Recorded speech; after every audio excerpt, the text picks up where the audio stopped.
Nagkikrave ako ng maruya, kaya magluluto ako. Wala namang mabili ng maruya dito. Ito yung gagamitin ko. Yung frozen na steamed na saba. Patutunawin ko muna ito.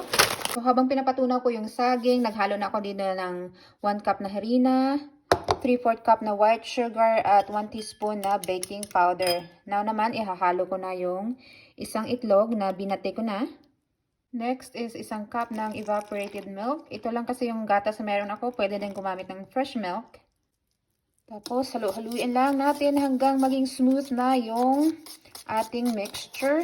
Tapos, lagyan natin ng 1 teaspoon ng vanilla extract. Tatansyahin ko lang. At halu-haluin ulit. At natunaw na yung ating saba na saging. Steamed na pala ito siya. Product of the Philippines din to, yung saging. Wala pa kasi akong nakitang fresh na saba dito sa Alaska kahit na matagal na ako dito. At tingnan nyo, best before July 8, 2026 pa. So, nagtatagal din ito. Buksan natin. At papakita ko sa inyo yung laman na okay pa siya. Ito siya, oh.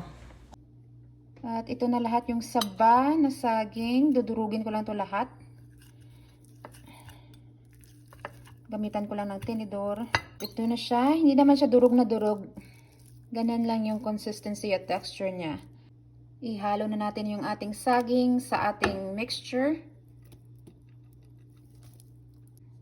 Yan. At ihalo lang sila. Ito na yung itsura niya. Nahalo na siya ng mabuti. Gagamitan ko siya ng 1/3 na cup para pare-pareho yung size ng ating maruya. Lutuin na natin to. Nagpainit na ako dito ng mantika sa kawali.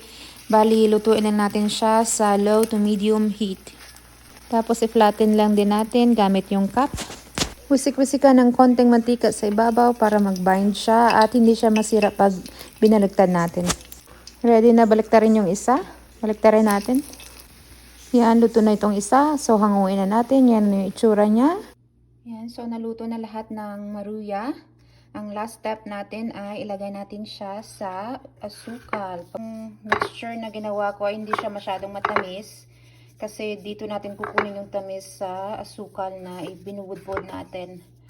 Yan.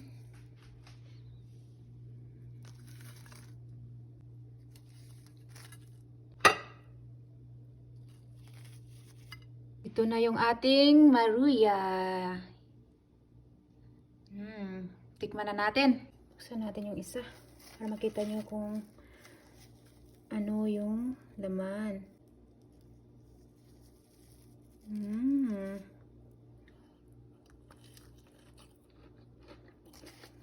Sarap.